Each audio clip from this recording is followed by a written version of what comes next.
ओडिया पंचसखा युगीय साहित्य प्रेमी सुधी श्रोता बंधु मान मोर नमस्कार। बंधुगण आज आम से पंचसखा युगर साधक कवि कहवा तो यथार्थ किंतु सी होती जड़े साधक परम साधक तेणु षट्चक्र साधना से कर सिद्धि लाभ करते। तेणु यही जो वयोज्येष्ठ साधक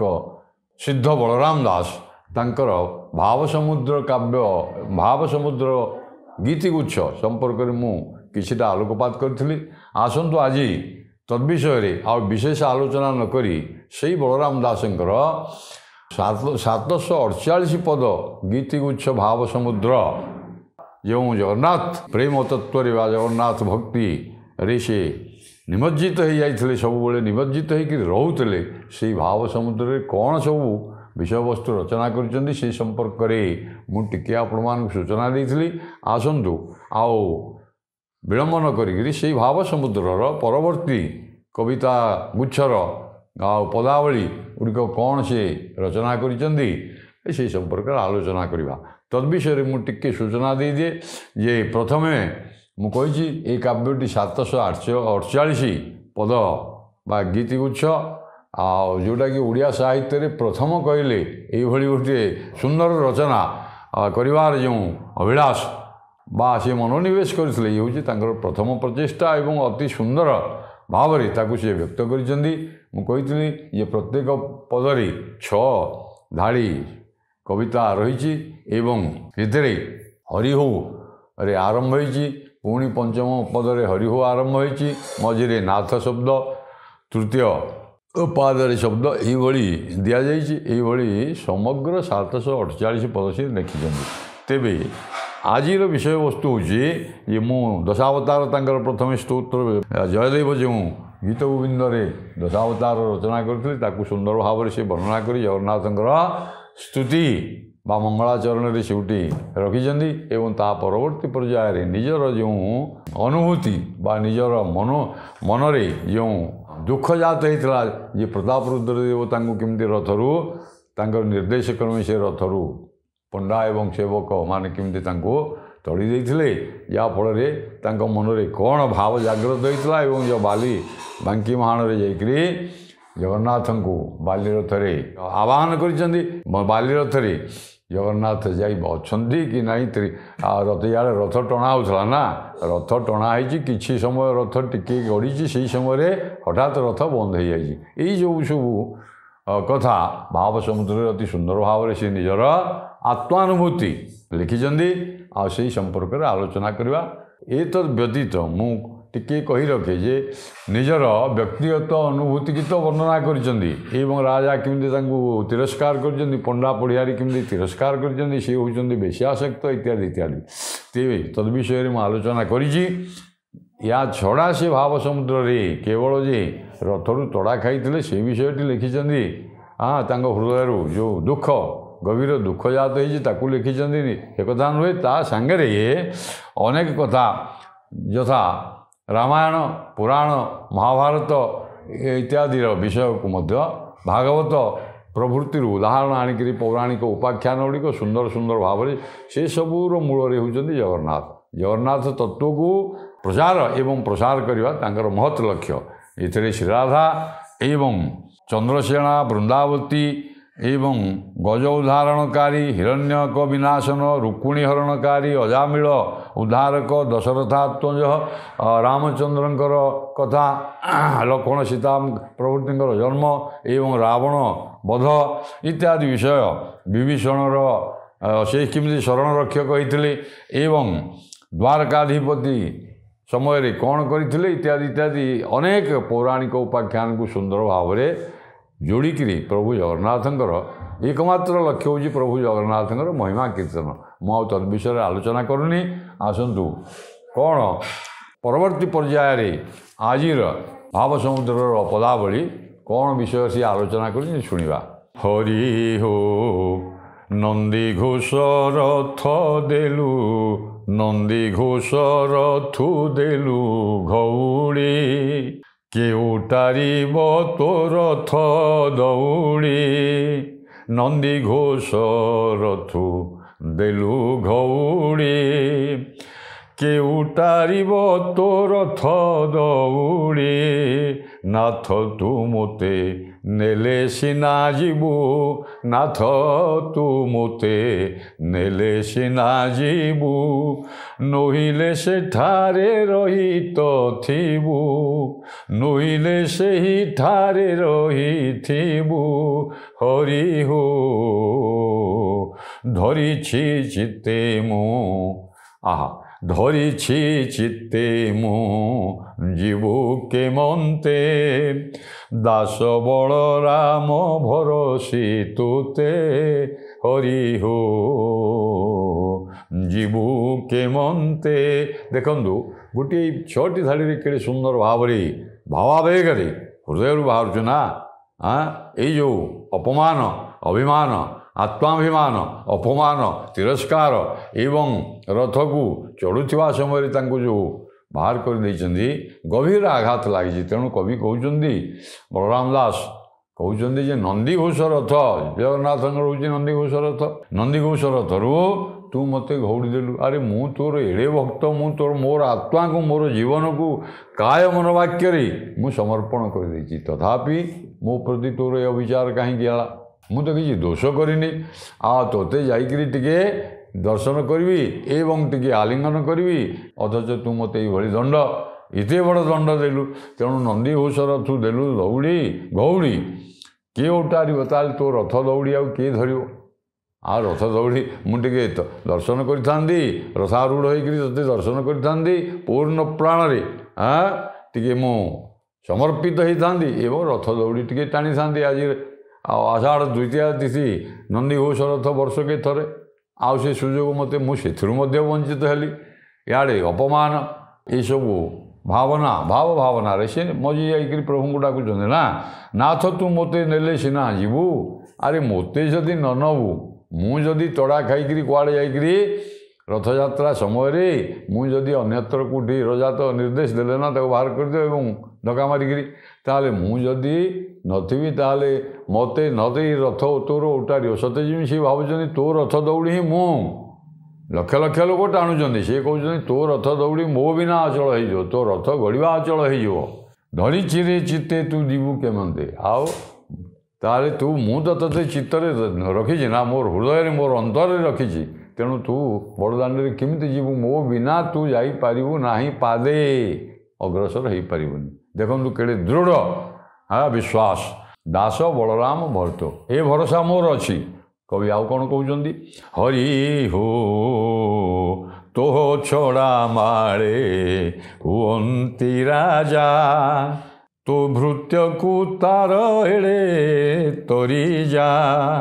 ନାଥ ତୋ ଦୃଷ୍ଟି ଗୋଚରେ ଯେ ମୋତେ ରାଜା ନ କଲା ସେ ଯେ କେତେ କେତେ ରାଜା କେତେ କେତେ ମୋତେ ଦଣ୍ଡ ନ ଦେଲା ତୋ ଗୋଚରୀଭୂତ ତୋର ଗୋଚରରେ ସବୁ ହେଇଛି। ତୁ ଜାଣିବାରେ ତୁ ଦେଖୁଛୁ ମୁଁ ତ ରଥକୁ ଚଢ଼ୁଥିଲି ତୋତେ ଦର୍ଶନ କରିବି ଏବଂ ରଥଯାତ୍ରା ଆଜି ହେଉଛି ଟିକେ ଦଉଡ଼ି ଟାଣିବି ଅଥଚ ସେ ସୁଯୋଗରୁ ମୋତେ ବଞ୍ଚିତ କଲୁ। ରାଜା ଆଉ ପଣ୍ଡା ପଡ଼ିଆରୀଙ୍କ କଥାରେ ବିଶ୍ୱାସ କରିକିରି ମୋତେ ଧକ୍କା ମାରିକିରି ବାହାର କରିଦେଲେ। ତେଣୁ ତୋ ଛଡ଼ା ମାଳେ ମୁଁ ତୋର ଛଡ଼ା ମାଳ ଆମେ କହୁନେ ଜଗନ୍ନାଥଙ୍କର ତୁଳସୀ ବା ତାଙ୍କର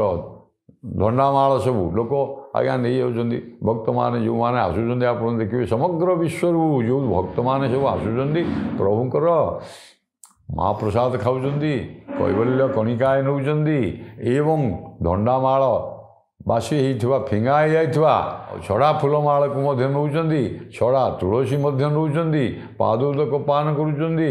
ଏବଂ ଟଙ୍କ ତୋରାଣୀ ପାନ କରିକି ଆନନ୍ଦରେ ନୀଳାଚଳ କ୍ଷେତ୍ରରେ ସମସ୍ତେ ବୁଲୁଛନ୍ତି ଆନନ୍ଦରେ। ଆଜି ମୁଁ ସେ ଆନନ୍ଦରୁ ବଞ୍ଚିତ। ଆରେ ତୋ ଛଡ଼ା ମାଳ ପକାଇଦେଲେ ମୁଁ ରଜା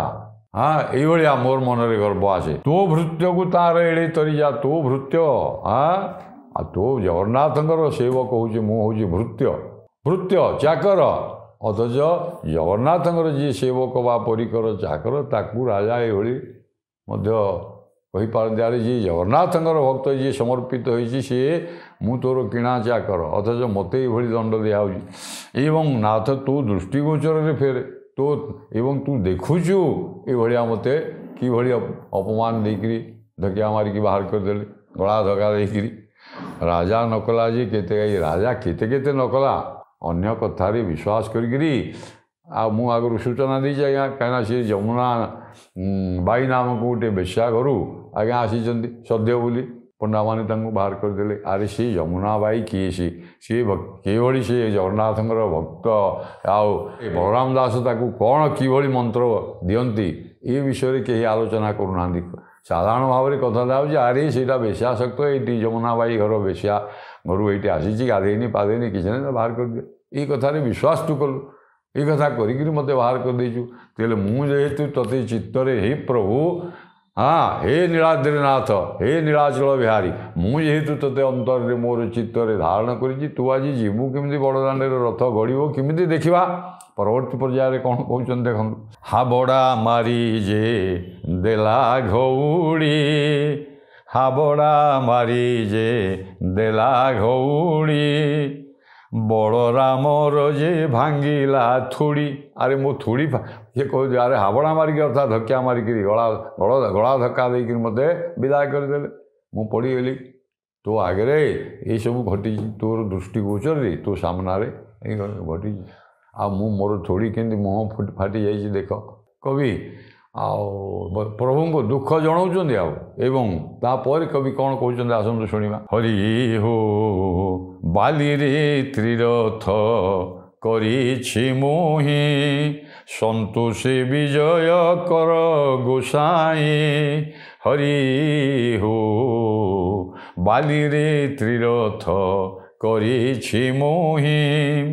संतोषे विजय कर गोसाई नाथ तू सारथी पणे जे थाऊ रथी बोलाई जेणे तेणे जाऊ नाथ तू रथी केतेबेले सारथी रूपरे तू रहीचु केतेबेले सी होउचंदी रथ सी होउचंदी रथी सी होउचंदी सारथी इत्यादि तेणु उपनिषद आज्ञा लिखाई तेणु हाबड़ार जे मारिदेला घौड़ी बलराम जे भांगिला थोड़ी बाली रे तीनिटी रथ मु तैयारी करिछि कवि कहउछन ना बाली रथ बाली बाकी महान आज्ञा बाली रे रथ तीनोटी मु करिछि एवं संतोषे विजय कर आज यही बांकी महान मु बसिक तोते डाकुची आज मोर ये तीन रथरे बाली रथरे तू आज आज बस एवं तू सारथी पणे थाऊ तू केतेबेले सारथी होचु एवं केतेबेले रथी होचु एवं केतेबेले रत्न सिंहासन रे बसिचु आज रत्न सिंहासन नुहे कि रथ नंदीघोष रथर सिंहासन रे नुहे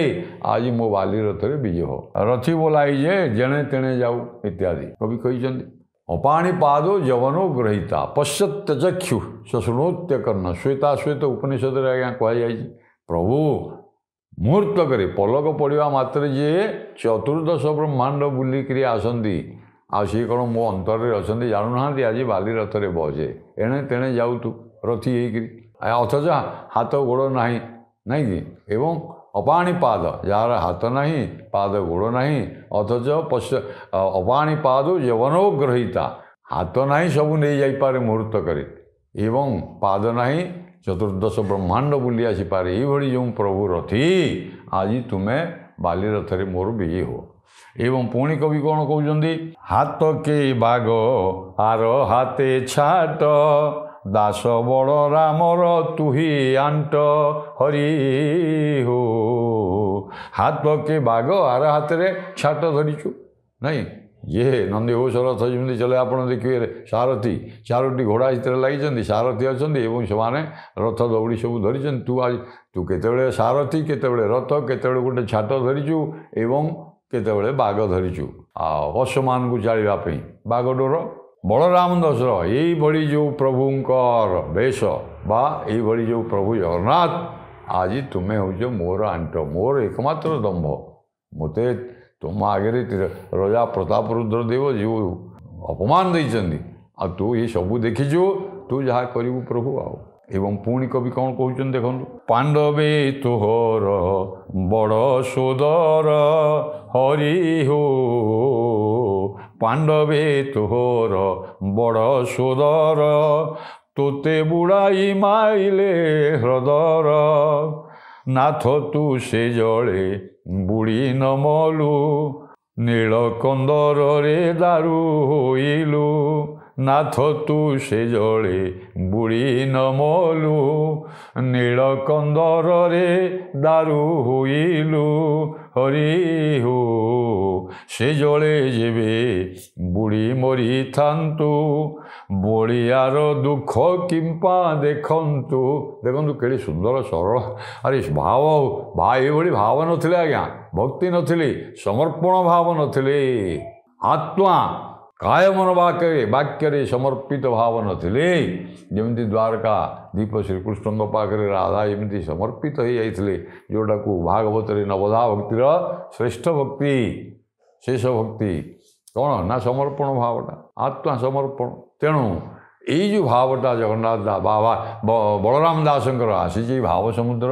ବହିରେ ତାକୁ ସୁନ୍ଦର ଭାବରେ ସେ ବ୍ୟକ୍ତ କରିଛନ୍ତି। ପାଣ୍ଡବେ ତ କବି କହୁଛନ୍ତି ଏଠି ପାଣ୍ଡବେ ତୋର ବଡ଼ ସୋଦର, ଆଉ ତୋର ପାଣ୍ଡବମାନେ ତ ତୁ ପରମ ସଖା ତାଙ୍କର ଏବଂ ସେମାନେ ତୋତେ ବହୁତ ଭଲ ପାଆନ୍ତି। ଅଥଚ ସେଇ ପାଣ୍ଡବମାନେ ଆପଣ ଜାଣିବେ ଦ୍ୱାରକାର କଥା ଏଇଠି ମୁଁ କହିଛି ଯେ ପୌରାଣିକ ଉପାଖ୍ୟାନ ସବୁ ବର୍ଣ୍ଣନା ତା ଭିତରେ ଛନ୍ଦି ଦେଇଛନ୍ତି ଆଜ୍ଞା, ଖଞ୍ଜି ଦେଇଛନ୍ତି। ଦ୍ୱାରକାରେ ଯେତେବେଳେ ଭଗବାନ ଶ୍ରୀକୃଷ୍ଣ ଜାରାଶବର ଦ୍ୱାରା ସ୍ୱର ବିଦ୍ଧ ହୋଇକରି ପ୍ରାଣ ତ୍ୟାଗ କଲେ, ସେତେବେଳେ ଆଉ ଅର୍ଜୁନ କେମିତି ଆସିଲେ ସେ ସ୍ୱରକୁ କାଢ଼ିଲେ, କେମିତି ତାଙ୍କର ପ୍ରାଣ ଗଲା ଏବଂ ତାପରେ ତାଙ୍କୁ କେମିତି ଆଦେଶ ହୋଇଥିଲା ଜଳରେ ସେ ଭସେଇ ଦେଇଥିଲେ। ଶାରଳା ଦାସ ମହାଭାରତରେ ସେଗୁଡ଼ିକ ସୁନ୍ଦର ଭାବରେ ଲେଖିଛନ୍ତି। ଏବଂ ସେ କେମିତି ଆସିକି ଦାରୁ ଯଦ୍ଦାରୁ ପ୍ଳବତେ ସିନ୍ଧୁ ବର୍ଣ୍ଣନା କରାଯାଇଛି ପଦ୍ମ ପୁରାଣରେ ଏବଂ ଅନ୍ୟାନ୍ୟ ପୁରାଣମାନଙ୍କରେ ମଧ୍ୟ ସ୍କନ୍ଦ ପୁରାଣରେ ବି ବିଶଦ ଭାବରେ ବର୍ଣ୍ଣନା ହେଇଛି ଉତ୍କଳ ଖଣ୍ଡରେ। ଏଣୁ ଏଇ ଯେଉଁ କଥା ମୁଁ ସେ ବିଷୟରେ ବିଶେଷ କହୁନି। ଏଇ ଯେଉଁ ଦାରୁ ଭାସି ବାଙ୍କି ମୁହାଣରେ ଲାଗିଥିଲା, ମହାରାଜା ଇନ୍ଦ୍ରଦ୍ୟୁମ୍ନଙ୍କୁ ସ୍ୱପ୍ନାଦେଶ ହେଲା, ସେ କେମିତି ଆସିକରି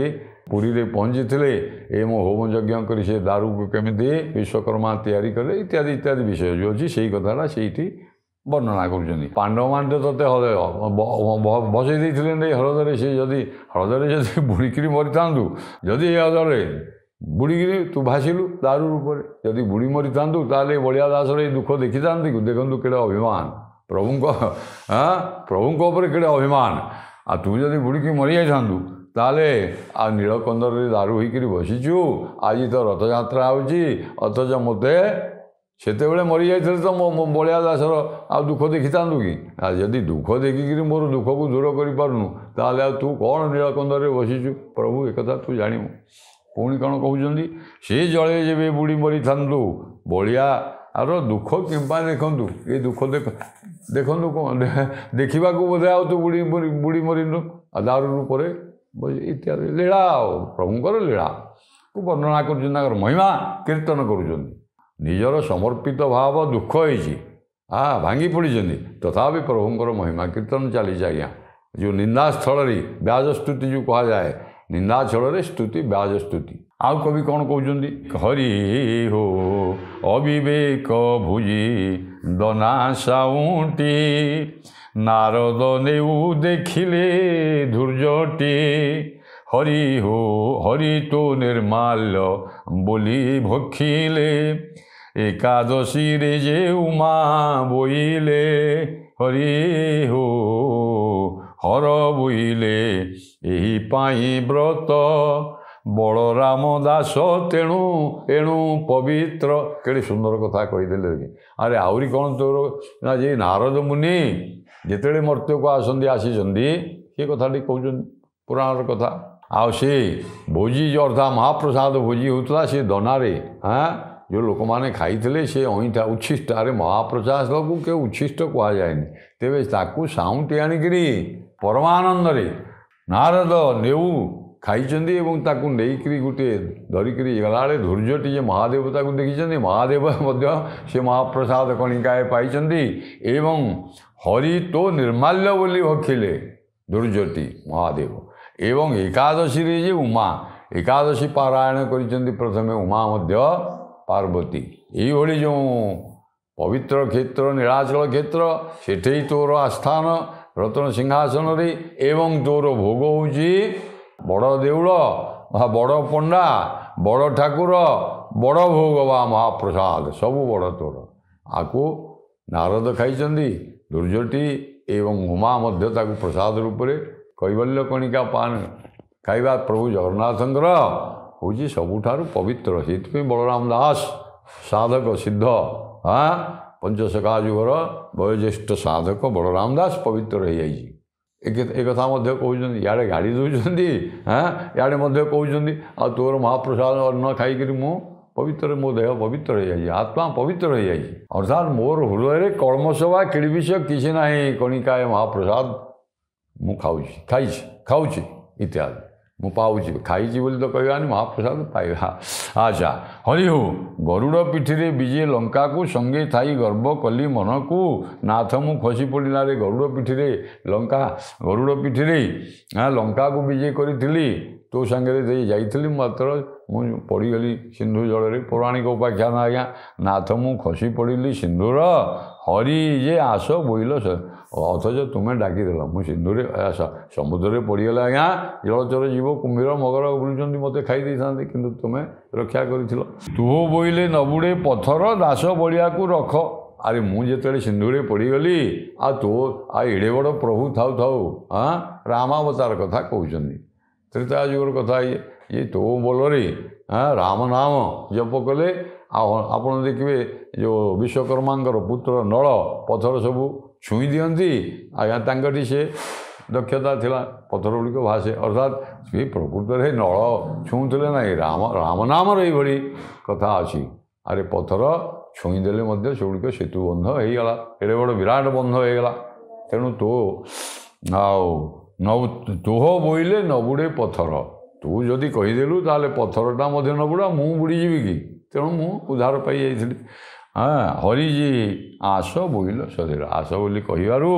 आ दास बलिया को तुम्हें रखी एड़े बड़ विपत्ति जदि रक्षा करें इथे मु रथरे मते प्रताप रुद्रदेव गजपति महाराजा पुरीर कौन पंडा पड़ियार कथार कथार सत्यता न बुझिकी हठात मते ये रथरू अपमानित करी बाहर करदे एक कथा प्रभु तू बुझीबू एणु